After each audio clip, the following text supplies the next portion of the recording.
Je suis impalpable. Je suis inaudible. Insaisissable. Je glisse entre deux courants d'air pour flouer votre esprit. Je suis Morphée. Dans la fratrie des songes. Fils du sommeil. Nous sommes mille. Je suis l'aîné de tous ces dieux. Nous peuplons vos nuits d'illusions bigarrées. Image tirée du fond de votre inconscient. Message de puissance divine. Mais nos pouvoirs varient. Le mien consiste à prendre la forme d'êtres humains. Traitez-moi toutes les figures, vous le pouvez. Rien de cela n'est faux. Rien n'est vrai non plus. Mon corps ne se voit. Ne s'entend. Ne se touche pas. Je ne m'incarne pleinement que dans les rêves des humains. Vos rêves. Là, je prends corps de vos désirs et je m'habille vos fantasmes. Mon murmure devient la voix que votre inconscient souhaite entendre. Et nous recréons À partir de vos obsessions, Et de vos hantises. un autre monde dans vos têtes.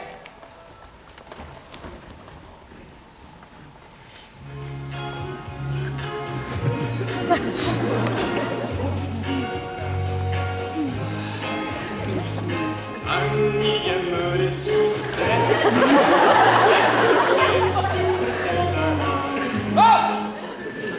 Bonjour Annie, Alice, asseyez-vous, je vous en prie. Vous m'avez dit l'autre jour que vous faisiez toujours les mêmes rêves.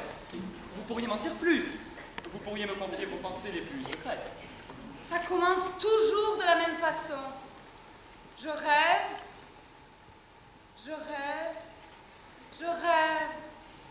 Je tombe. Je tombe. Je tombe, tombe. Cette chute n'en finira donc jamais. Je suis curieuse de savoir combien de miles j'ai déjà fait.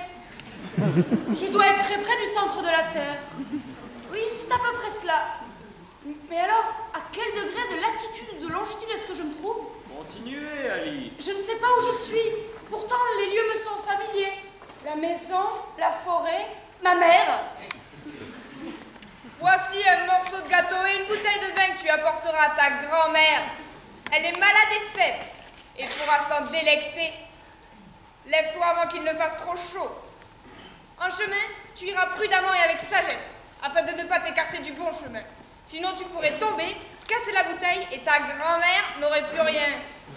Quand tu seras arrivé dans sa maison, n'oublie pas de lui dire bonjour et ne farfouille pas dans tous les recoins. M'écarter du bon chemin. Comme si elle m'en laissait le temps. Elle veut même pas que Philippe vienne à la maison. Elle trouve que je suis trop jeune pour penser au garçon, que c'est pas de mon âge, que c'est pas de l'amour. Qu'est-ce qu'elle connaît à l'amour? Elle a oublié depuis le temps. C'est bien pour ça que je suis ici, n'est-ce pas? Pour me remettre dans le bon chemin. Alice. Alice, votre mère a peur pour vous. Vous êtes si jolie, si naïve.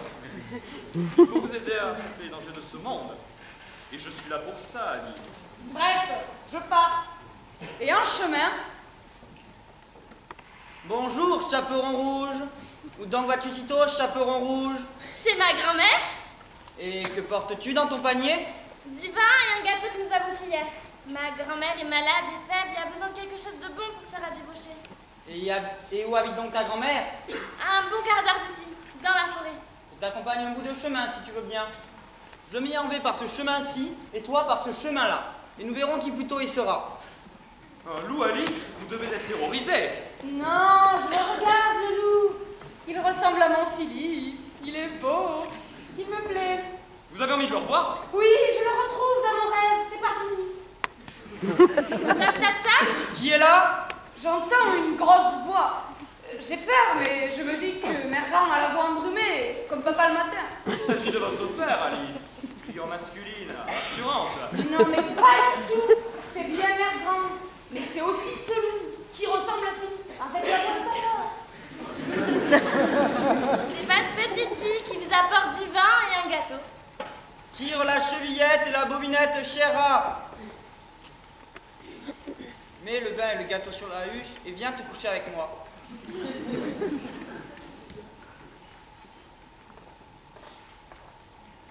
Grand-mère, comme tu as de grandes oreilles. C'est pour mieux t'entendre. Grand-mère, comme tu as de grands yeux. C'est pour mieux te voir. Grand-mère, comme tu as de grands bras. C'est pour mieux t'embrasser. Grand-mère, comme tu as une grande bouche. C'est pour mieux te manger.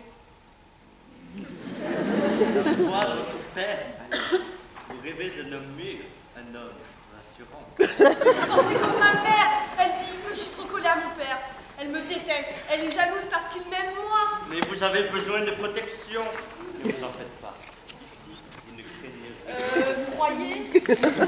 Les rêves, comme les contes, sont le miroir de notre inconscient et de nos désirs. Reprenons, si vous le voulez bien. D'accord. Je rêve. Et tombe, c'est mon père, je crois. Il va mal.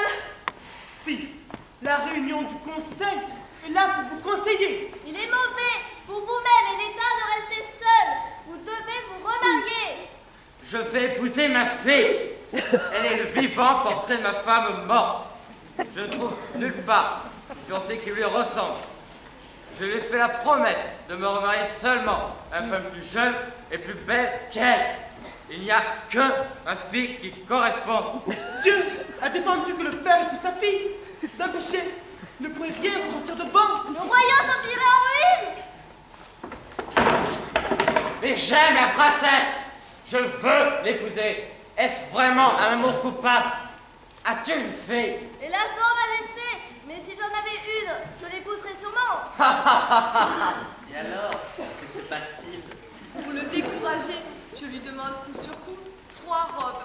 Une couleur du temps, une couleur de lune et la 3e couleur du soleil.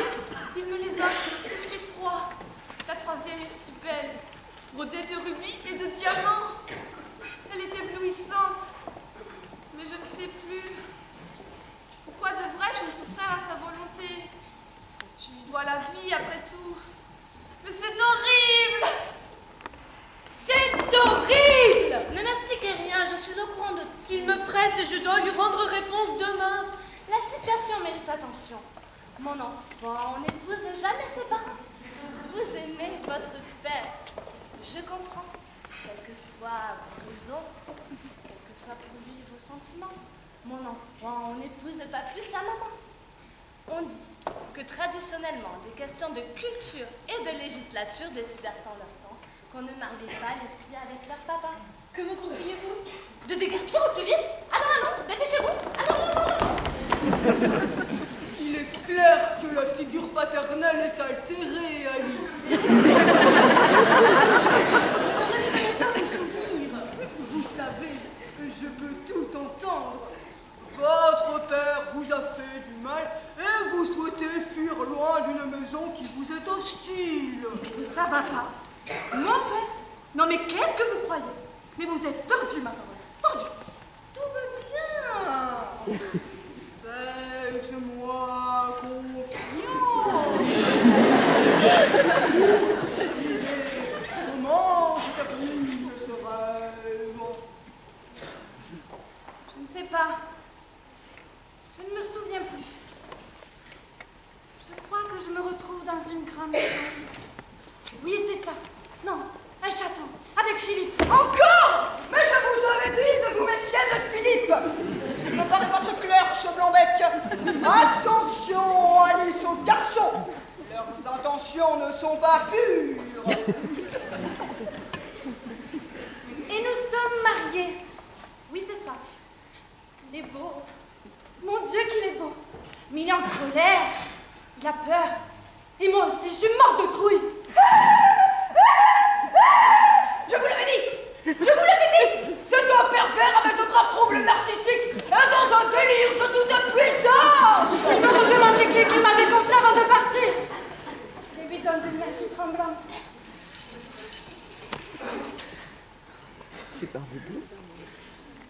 D'où vient que la clé du cabinet n'est point avec les autres? Il faut que je laisse là-haut, sur ma table.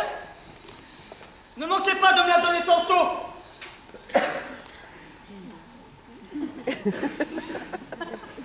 Pourquoi y a-t-il du sang sur cette clé? Je n'en sais rien. Vous n'en savez rien? Je le sais bien, moi. Vous avez voulu entrer dans le cabinet. Eh bien, madame, vous y entrerez. Irez prendre votre place auprès des femmes que vous avez vues. Je me jette à ses pieds, en lui demandant pardon de ne pas avoir été obéissante. J'aurais pu attendrir un rocher, mais il a le cœur plus dur qu'un rocher. Je suis là, Alice. Je suis là. Elle s'appelle ma sœur. Je ne vois rien que le soleil qui poudroie et l'herbe qui verdoie. Descends vite ou je monterai en haut. Encore un moment, s'il vous plaît. Anne, ma sœur, Anne, vois-tu rien venir? Je vois une grosse poussière qui vient de ce côté-ci. Sont-ce mes frères? Hélas non, ma sœur, c'est un troupeau de moutons. Ne veux-tu pas descendre? Encore un moment. Anne, ma sœur, Anne, ne vois-tu rien venir? Je vois 2 cavaliers qui viennent de ce côté, mais ils sont encore bien loin. Dieu soit loué, ce sont mes frères. Ils se mettent à crier si fort que toute la maison tremble. Je me jette à ses pieds et pleurer. Mais c'est un malade ce type, Alice, Alice, Alice. Vous voyez bien que c'est un psychopathe. Tout à lui, vous êtes l'objet de ses désirs les plus intimes. Ne vous en faites pas, je suis là, je vais vous sauver. Cela ne sert à rien. Il faut mourir. Encore un moment pour me recueillir. Non, non. Recommande-toi bien à Dieu.